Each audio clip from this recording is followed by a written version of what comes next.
Joe Biden's failures. Let me count the ways. That's the topic of today's Bold and Blunt. And I'm your host, Cheryl Chumley, giving you a Christian conservative look at today's news, politics, culture, and events. And before I get into today's topic, Joe Biden's failures, let me count the ways, which may have to be cut. We may have to do a part 1 and part 2 because after all, Bold and Blunt is only about a 30-minute segment. But before I get into the topic, I want to give a quick heads up that Bold and Blunt is now not only offered at WashingtonTimes.com, not only available everywhere you get your podcasts, but also available at Edify, edify.app/podcasts. It is the platform for faith-based podcasts. So go there, check out all the faith-based podcasts that are part of Edify's lineup. And don't forget, subscribe to Bold and Blunt, either at Edify, at Washington Times, or at any of the normal podcast subscription services. Listen to these recent headlines, all within the last few days. From Politico, poll, voters' doubts rising about Biden's health, mental fitness. From Time magazine, how Joe Biden's poor polling threatens his major social spending bill. From USA Today, Biden approval sinks to new low in USA Today Suffolk poll. These aren't exactly right-wing news outlets. So that tells me that Biden's favor with Americans is probably even lower than what the mainstream media is reporting, is probably even lower than what some of these polls from mainstream sources are reporting.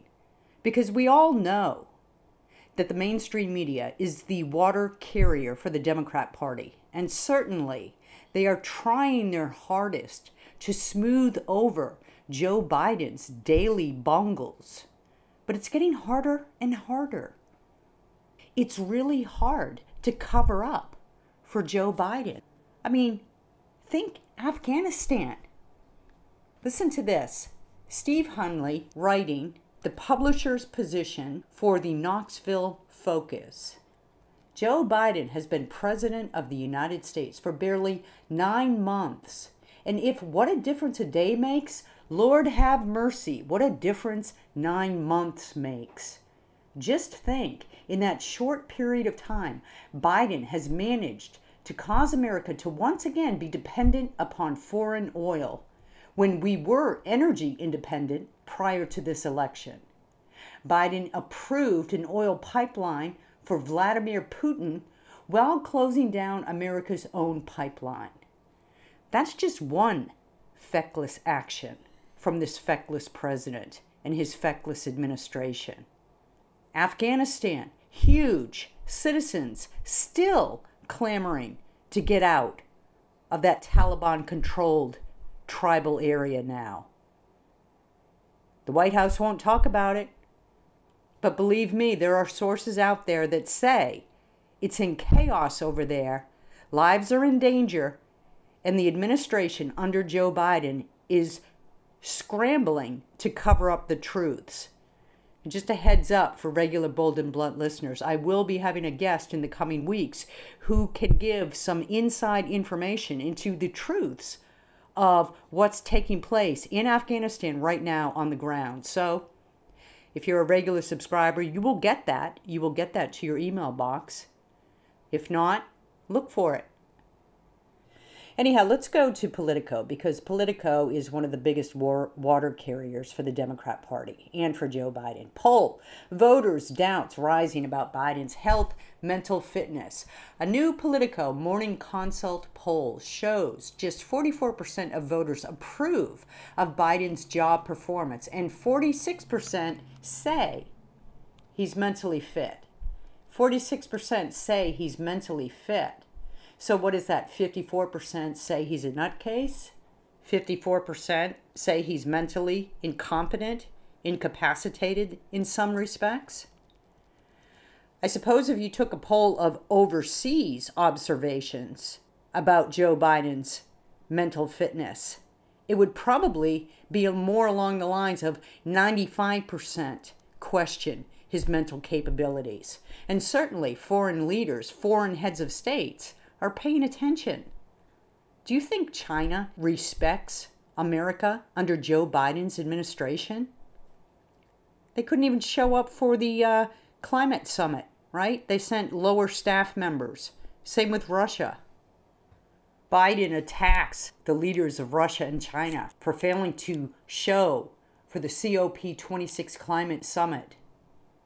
In a speech on Tuesday night, BBC reports, Mr. Biden said climate was a, quote, gigantic issue, and China, quote, again, walked away.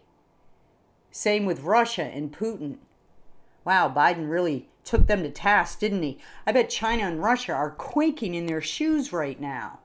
More like Taiwan and Ukraine quaking in their shoes. CNBC just a few hours ago reported the world is worried. Putin is about to invade Ukraine. Here's why.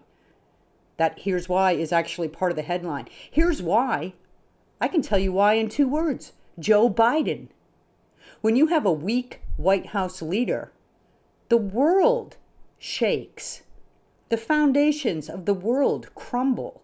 The peacemakers of the globe tremble in fright as the despots of the globe take advantage. That's how it goes. Anytime there's a weak White House leader, we have problems that just mount with rising frequency at overseas hotspots. It happened under Barack Obama. It happened under Jimmy Carter. I mean, this is historical truths. You can't have a weak leader in the White House and expect that the world's hostile forces and sources aren't going to seek to exploit that weakness. Foreign heads of states know all they have to do is wave an ice cream cone under Joe Biden's nose. And there he goes, trotting off for the, what's his favorite ice cream flavor? I remember the media were reporting on that with vigor early on in his administration. Here we go, January 24th, 2021, just a few days into Biden's administration. Headline from Fox News. At least it wasn't breaking news, good Lord. Press secretary reveals Biden's favorite ice cream flavor. Jen Psaki, who worked in the Obama administration, could not confirm the existence of a freezer full of ice cream in the White House. What drama. She could neither confirm nor deny the existence of a freezer full of ice cream in the White House. She even tweeted about it. Her first tweet. This is Press Secretary Jen Psaki's first tweet as the new White House press secretary. Last week, I asked you, meaning all of us, American citizens, for your questions, and you delivered. Answered a bunch here, and looking forward to doing this again soon. Spoiler, in all caps, revealing at POTUS's President of the United States favorite ice cream. And then watch on Twitter. Watch on Twitter. Joe Biden and his ice cream. The world watches on Twitter for his next favorite flavor. Jen Psaki holds press conferences on the existence or non-existence of freezers full of ice cream in the White House. And here we have it. China takes over the world stage. Russia seeks to fight China for domination on the world stage. And Joe Biden attacks American citizens for not getting their vaccines, for not wearing their face masks, for daring to defy the carefully selected, carefully chosen scientists that his government wants to put out there as the experts on the coronavirus. His administration cracks down on those who dare to question these so-called authorities and think for themselves. Critical thinker? Not allowed. Not allowed under this White House. So no wonder Joe Biden's poll numbers in favor with American citizens is falling like the New Year's ball drop in New York City, falling faster than that. Back to this Politico story with this Morning Consult poll. Only 40% of voters surveyed agreed with the statement that Biden, quote, is in good health, end quote. Well, 50% disagreed. Let me ask you, who are these 40%? Surely they don't have access to television screens or any forms of audio to include radio or podcasts or YouTube social media videos. Because it only takes a couple times seeing Joe Biden on the television screen and how he stands and how he conducts and how he walks, sort of lumbers across the stage like a bear on sedatives. It only takes a couple times of that or a couple times of hearing him speak, especially when he drops his voice to a whisper like he's trying to get all Rasputin-y on us. Have you heard when he does that yet? We're waiting for relief. I got them. $1.9 trillion relief so far. They're going to be getting checks in the mail that are consequential this week for childcare. A lot has been happened already. What is that? Why? Just stand up and speak like a man. Stop whispering into the microphone. If you look at the headlines overseas, they think it's creepy. Do your own Google search. You can see creepy Joe Biden at it again, bending down close, sticking his face in the microphone to whisper. Just speak like a man. You already have an issue. People already think that you're mentally incompetent. Why hand them such freebies? Fight the image. For the sake of America, Joe, fight the image. It's almost like his handlers tell him, all right, Joe, now say this. And then when you get to this part, when you get to card number 3, bullet point number 4, drop your voice and go to a whisper and say, hey, man, I'm like you. It drives me nuts. You know who used to drive me nuts with the arrogance was Barack Obama. But Joe Biden's way of speaking, Joe Biden's manner of speech, I think has Barack Obama's even beat in terms of annoying. So who are these 40% who actually agree with the statement that Biden is in good health? I suppose they must be the deaf, dumb, and blind of America to come up with that sort of conclusion. They're the hardcore Democrat voters. They're the ones that my guest today, Bill O'Reilly, media giant, well-known news pundit, best-selling author.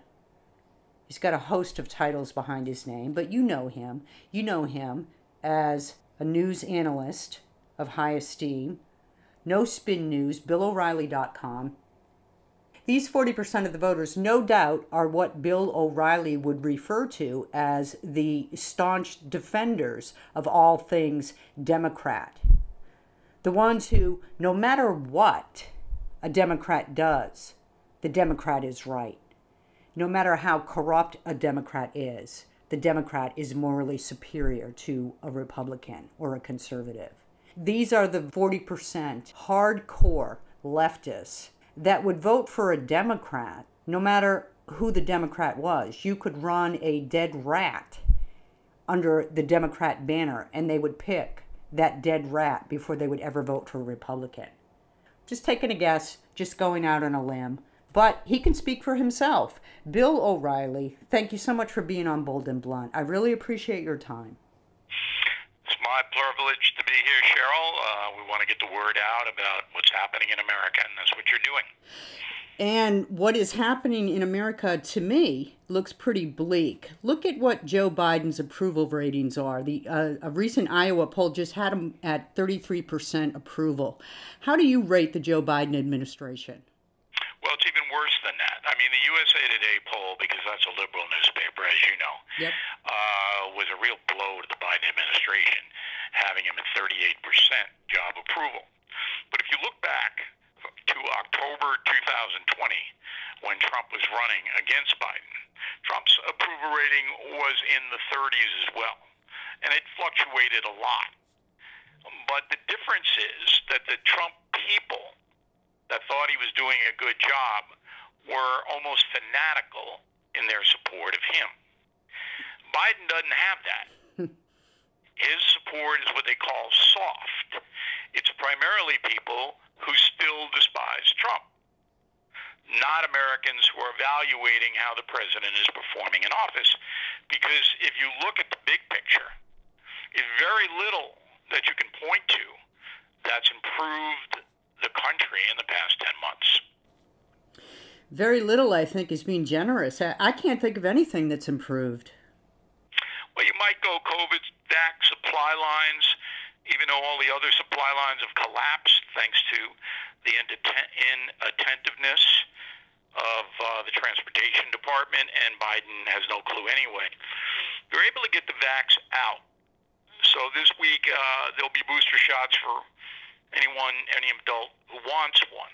I think that's an accomplishment based upon all the other chaos that the Biden administration has caused. I guess when you compare it to all the other chaos that he's caused, that yes, you could say that's an accomplishment. When you look at how Joe Biden has handled the coronavirus compared to Donald Trump, what do you see? Well, it's more divisive behavior.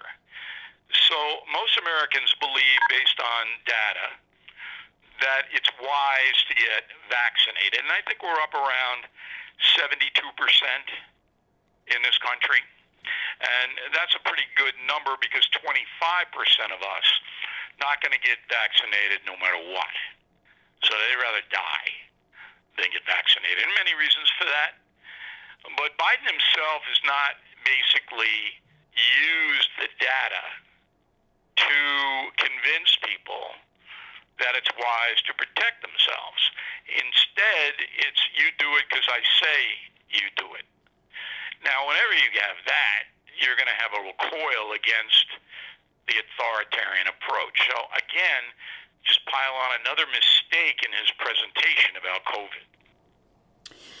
You know Donald Trump pretty well, so perhaps you can peer into his mind and give some analysis based on what you know about his way of thinking as well. But Donald Trump said repeatedly that America would never become a socialist nation. But if you draw back a little bit and look at all the things that are socialist in policy or in mindset in this nation, we're just not calling it socialist. It seems like in many ways we are. So looking forward, do you see a lot of optimism for this country that we can go back to a time where our rights were inherent? Well, I come at this, Cheryl, as you may know, as a journalist historian. And I look at the data that is there in stone. And we've seen this before in 1967, 68, 69, where the overwhelming momentum was on the side of the people who wanted to tear down the federal structure because of Vietnam. Once that war was ended by Nixon, that dissipated pretty fast. So I'm not one of these people that says the progressors are doing permanent damage. They're certainly doing temporary damage, there's no doubt about it. And they're certainly trying to put in place anti-capitalist programs and create a dependency on federal government. That's their plan. But it can be reversed, and reversed fairly quickly. And the first step, of course, is next November in the midterms. Absolutely. And you know, we've had this discussion before when you were gracious enough to invite me on your show, and we talked a little bit about socialism in America, but here's my response to what you say. What about the growing secularization of America? Because in this country, if our rights come from God, not government, but we've steadily removed God from the public platform, doesn't that have any significant long-term damage to America's individual freedoms? Sure. All you have to do is look at the African American community. So if you study the data in the late 1960s, early 1960s, when Jim Crow and other heinous laws were still on the books, even then, African Americans had generally a stable personal profile.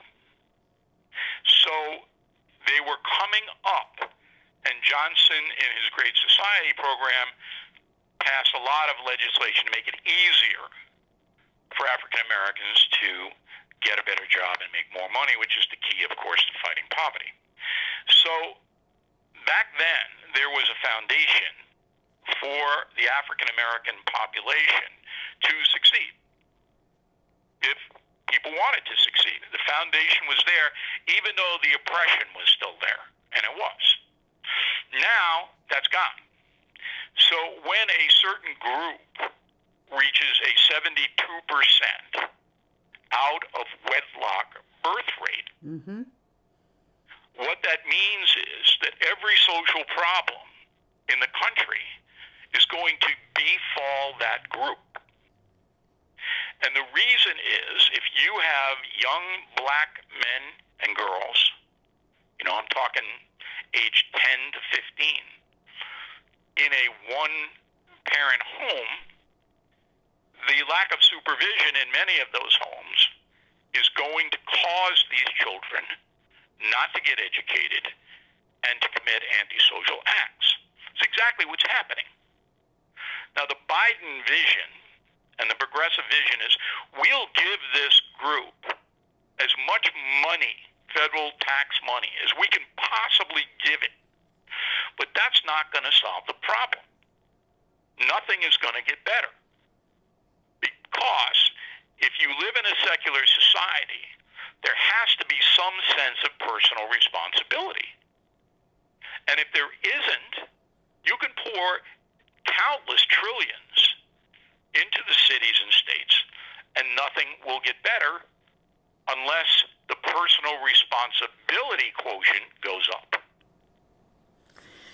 And you have a lot of expertise in this topic, because you have spent years addressing the idea of the culture war. So I appreciate your perspective. And just to throw out there, it's not just the growing secularization of America. Under this administration, we have a growing influence of China, and not just financial issues. We have a growing Marxist type of mentality that is shaping our culture. How much does that concern you? Well, it concerns me in the short term because it's obvious that President Xi of China and Putin of Russia have no fear of Joe Biden. Right. And if you compare the level of fear they have for Trump, it's like two different worlds. Now, why did they fear Trump? Because they knew, both men knew, that Trump did not want armed conflict. But if they got out of line and did something major, that Trump was going to take it personally and use the power of the United States against either Russia or China. Now we don't have that, and Afghanistan is the best example. So we've got a guy, a president of the United States, who's basically administrating on a hope. So I had Graham Allison, I don't know whether you know him, Cheryl, but he is a professor at the Kennedy School of Government at Harvard, and he was the dean when I was there, when I graduated from Harvard. He was the dean. He's the best China expert in the world. You should try to get him on your podcast. I think I will. And we had him on last night on the No Spin News on BillO'Reilly.com for a good amount of time. Very simple conversation. China is going to do what China wants to do. Biden's not going to have, he's not a factor in that. Now, does China want to destroy the worldwide economy by attacking Taiwan? No. China doesn't want to do that now. If they thought it was worth it, they would have already done it. They knew they could get away with tamping all human rights in Hong Kong. They knew nobody would do anything. But Taiwan's a different animal.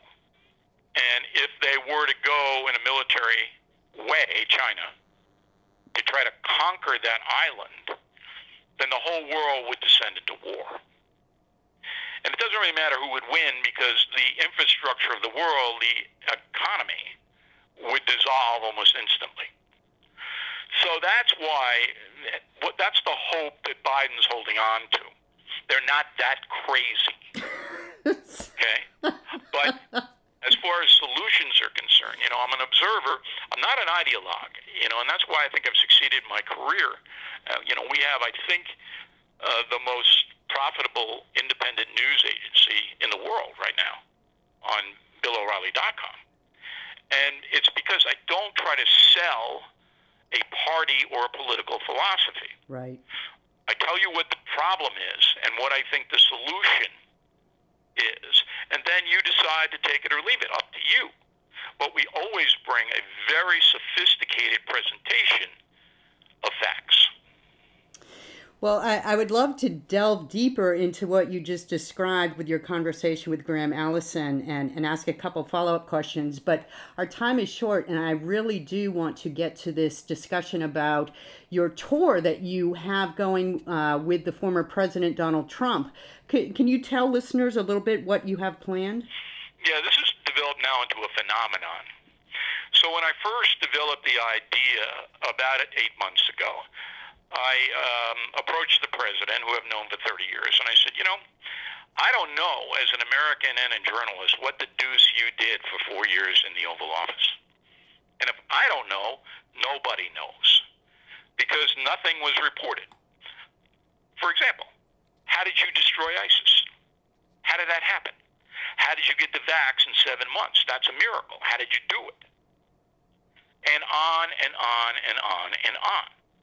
So I thought it worthy for Americans to come see President Trump and me on a stage talking about the history of his administration, because it has not been reported.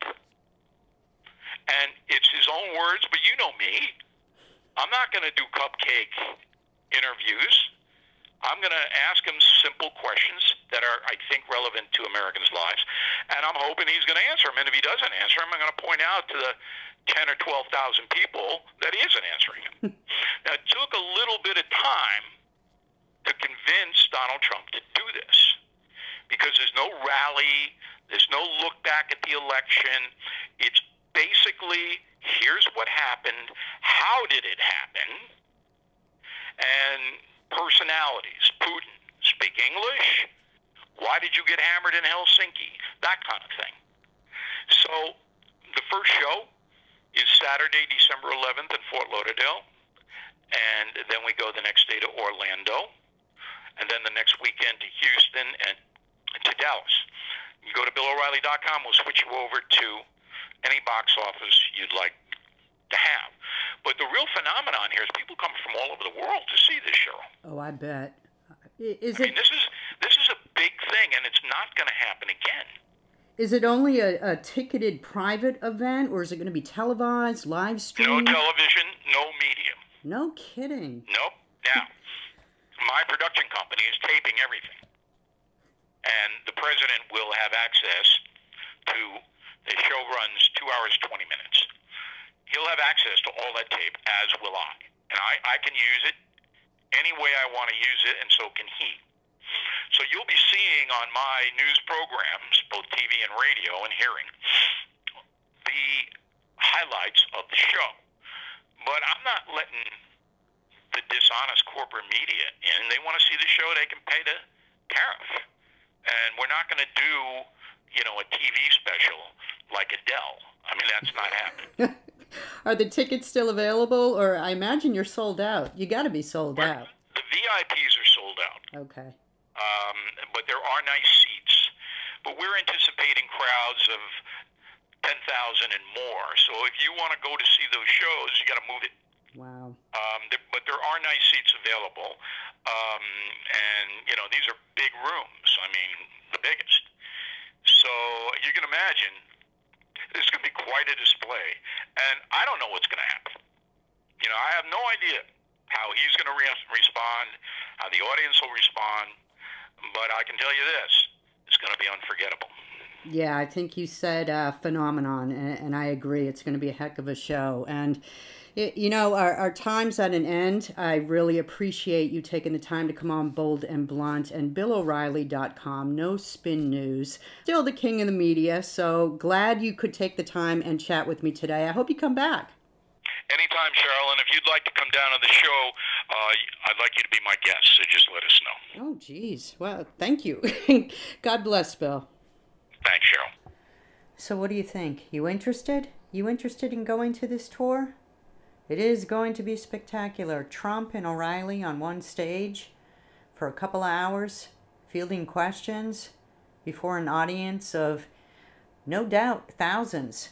Go to BillO'Reilly.com, check out the tour info, get your tickets if you're interested in attending, and at the very least, start getting involved in politics, saying prayers for the nation, fighting back against this ever-encroaching big government that Joe Biden is ushering in. Joe Biden and his behind-scenes secretive forces.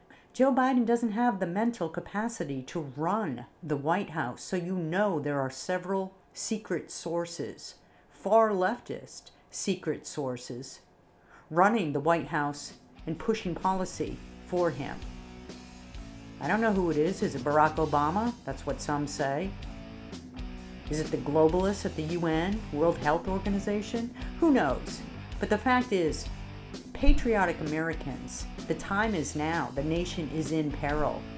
And time's short to fight for the future liberties of this country, to fight for the fate of America, for your children and your children's children and beyond. Thank you for listening. Don't forget, check out Bold and Blunt at edify.app/podcast, the platform for faith-based podcasts. Or you can always get it at WashingtonTimes.com. Sign up for my 3 times a week newsletter. It comes out Monday, Wednesday, and Friday in time for lunch. So you can sit there, eat lunch at your desk, get the bullet points, the talking points you need to fight the far leftists in the mainstream media. And included in those 3 times a week newsletters are my twice a week podcasts. Bold and Blunt comes out Tuesdays and Thursdays. So check it out now. And if you are already a subscriber, I want to thank you deeply, appreciate your support, and so does the Washington Times. Once again, thank you for listening. Tune in next time, and in the meanwhile, stay blunt, stay bold.